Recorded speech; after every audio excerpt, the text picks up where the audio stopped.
IndiGo విమాన సంక్షోభం నెమ్మదిగా గాడిన పడుతోంది. ఇండిగో సర్వీసుల్లో నెలకొన్న అంతరాయం వల్ల నవంబర్ 21 నుంచి డిసెంబర్ 1 వరకు 9,55,000 టికెట్లు రద్దయినట్టు పౌర విమానయాన శాఖ తెలిపింది. ప్రయాణికులకు 827 కోట్లను రీఫండ్ చేసినట్లు వెల్లడించింది. డిసెంబర్ 1 నుంచి 7 వరకు 5,86,000 టికెట్లు రద్దు కాగా 570 కోట్ల రూపాయల ప్రయాణికులకు అందించనున్నట్లు తెలిపారు. విమాన సర్వీసుల రద్దుతో దేశంలోని ఎయిర్పోర్టుల్లో 9,000 బ్యాగేజీలు నిలిచిపోయినట్లు మంత్రిత్వ శాఖ తెలిపింది. సిబ్బంది రోస్టర్లు, అంతర్గత ప్లానింగ్ వ్యవస్థలో సమస్యల వల్లే ఇండిగో విమానాల సంక్షోభం ఏర్పడిందని కేంద్ర మంత్రి రామ్మోహన్ నాయుడు తెలిపారు.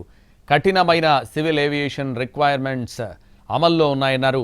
వాటిని ఎయిర్లైన్ ఆపరేటర్లు పాటించాలన్నారు ఆయన.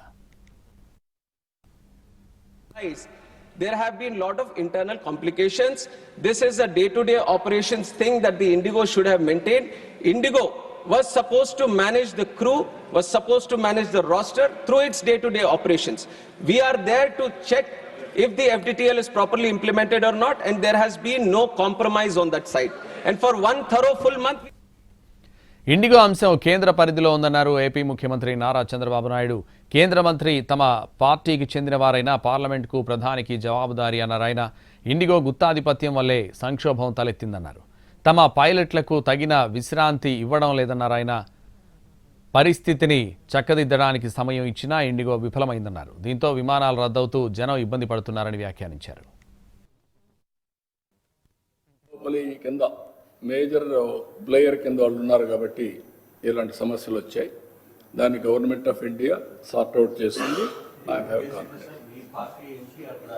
It's okay.